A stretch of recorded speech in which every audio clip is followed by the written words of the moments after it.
आज हम जानेंगे ओसीडी के बारे में। ओसीडी का मतलब obsessive compulsive disorder, obsessive compulsive disorder है। यह एक मानसिक स्वास्थ्य विकार है जिसमें व्यक्ति को बार बार अवांछित विचार, ऑब्सेशन, आते हैं और उन विचारों से होने वाली बेचैनी कम करने के लिए वो कुछ काम बार बार दोहराता, कंपल्शन है। इसके सामान्य लक्षणों में शामिल है ऑब्सेशन, मनोग्रस्ती, बार बार आने वाले अवांछित विचार, छवियां या आशंकाएं जैसे गंदगी या संक्रमण का डर, चीजों के व्यवस्थित न होने का तनाव या अनियंत्रित होकर किसी को नुकसान पहुंचाने का डर। कंपल्शन, बाध्यता, एक निश्चित व्यवहार या मानसिक कार्य जिसे व्यक्ति ऑब्सेशन के कारण होने वाले तनाव को कम करने के लिए बार बार करता है, जैसे बार बार हाथ धोना, बार बार चीजें जांच करना कि ताला लगा है या नहीं, गिनती करना या चीजों को एक खास तरह से व्यवस्थित करना। यह विकार दैनिक जीवन और कार्यक्षमता को प्रभावित कर सकता है। उपचार जैसे कॉग्निटिव बिहेवियरल थेरेपी और दवाइयां से इसे प्रभावी ढंग से प्रबंधित किया जा सकता है। मैं ओसीडी के बारे में विस्तार से समझाऊं तो यहाँ जरूरी जानकारी दी गई है। ऑब्सेसिव कंपल्सिव डिसऑर्डर, ओसीडी क्या है? ओसीडी एक मानसिक स्वास्थ्य विकार है जिसके दो मुख्य हिस्से होते हैं जो एक दूसरे को बढ़ावा देते हैं। ऑब्सेशन, जुनूनी विचार। ये अवांछित, बार बार आने वाले विचार, छवियां या आशंकाएं होती हैं। ये विचार बहुत ज्यादा तनाव और चिंता पैदा करते हैं।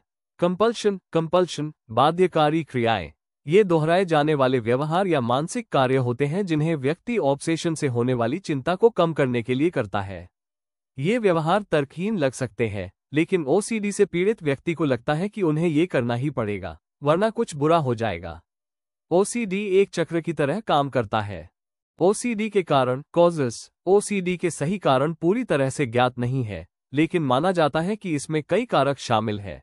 आनुवांशिक, जेनेटिक्स। अगर परिवार में किसी को ओसीडी है तो दूसरे सदस्यों को भी इसका खतरा बढ़ जाता है। मस्तिष्क की कार्यप्रणाली, ब्रेन फंक्शन। मस्तिष्क के कुछ हिस्सों में असामान्यताएं या सेरोटोनिन जैसे न्यूरोट्रांसमीटर के असंतुलन को एक कारण माना जाता है।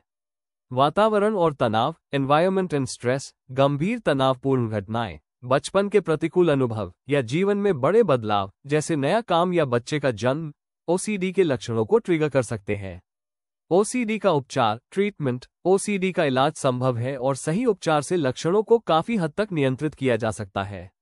दो सबसे प्रभावी उपचार है मनोचिकित्सा, psychotherapy, cognitive behavioural therapy, CBT का एक विशेष रूप, exposure and response prevention, ERP. ये सबसे प्रभावी थेरेपी मानी जाती है। इसमें व्यक्ति को धीरे धीरे उन स्थितियों, एक्सपोजर का सामना कराया जाता है जो चिंता पैदा करती है, और फिर उन्हें अपनी बाध्यकारी क्रिया, कंपल्शन को न करने, रिस्पॉन्स प्रिवेंशन के लिए प्रोत्साहित किया जाता है। इससे व्यक्ति को पता चलता है कि उसका डर सच नहीं होता। दवाइयाँ, मेडिकेशन। कुछ खास तरह की एंटी डिप्रेसेंट दवाइयाँ, SSRIs, मस्तिष्क में सेरोटोनिन के स्तर को संतुलित करके ऑब्सेशन और कंपल्शन की गंभीरता को कम करने में मदद करती है। ओसीडी से जूझ रहे किसी भी व्यक्ति के लिए जरूरी है कि वो किसी मनोचिकित्सक, साइकियाट्रिस्ट या मनोवैज्ञानिक, क्लिनिकल साइकोलॉजिस्ट से सलाह ले। यह एक पुरानी स्थिति हो सकती है, लेकिन उपचार से एक सामान्य और संतुष्ट जीवन जीना संभव है। ओसीडी के बारे में और गहराई से समझने के लिए मैं आपको इसके अतिरिक्त प्रकार, निदान, डायग्नोसिस कैसे होता है और उपचार की बारीकियों के बारे में विस्तार से बताता हूँ।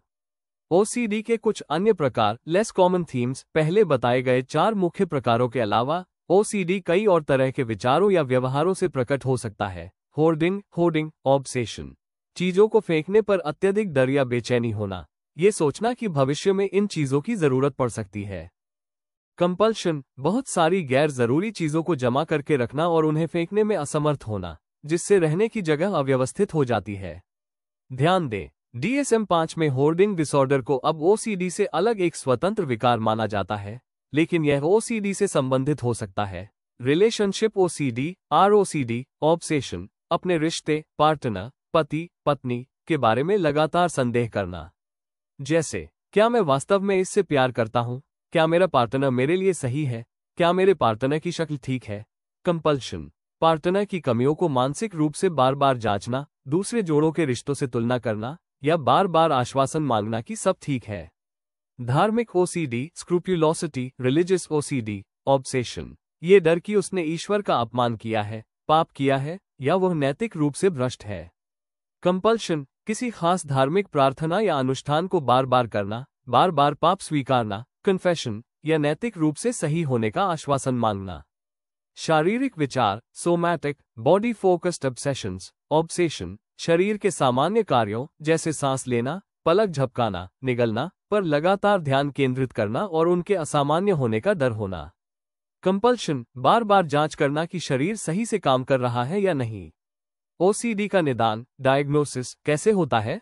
ओसीडी का निदान कोई लैब टेस्ट नहीं कर सकता, बल्कि यह एक मानसिक स्वास्थ्य विशेषज्ञ, मनोचिकित्सक या नैदानिक मनोवैज्ञानिक द्वारा मनोवैज्ञानिक मूल्यांकन, साइकोलॉजिकल इवैल्यूएशन के माध्यम से किया जाता है।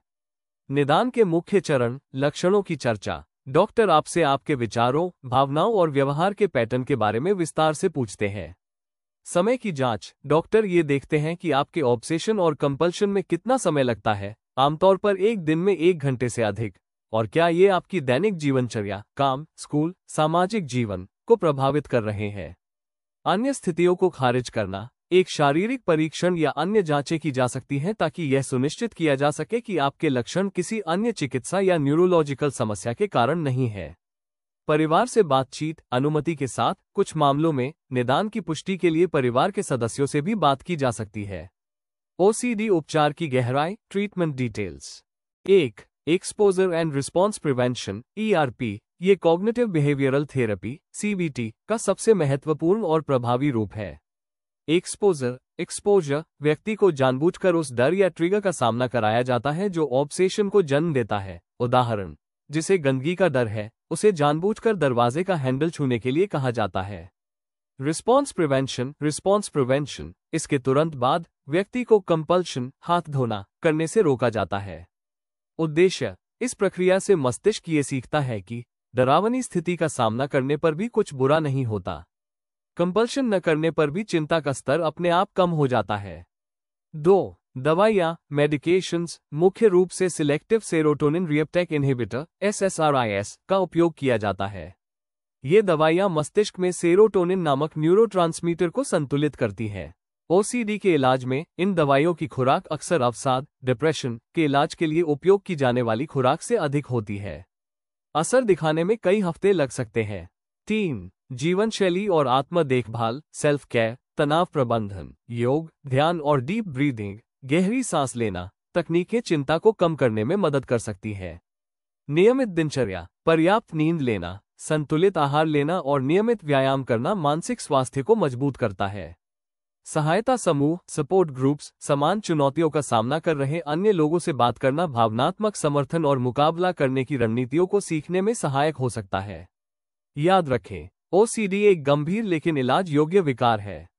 यदि कोई व्यक्ति लक्षणों का अनुभव कर रहा है, तो उन्हें पेशेवर मदद लेने के लिए प्रोत्साहित करना सबसे महत्वपूर्ण कदम है।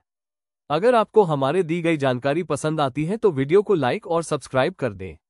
धन्यवाद।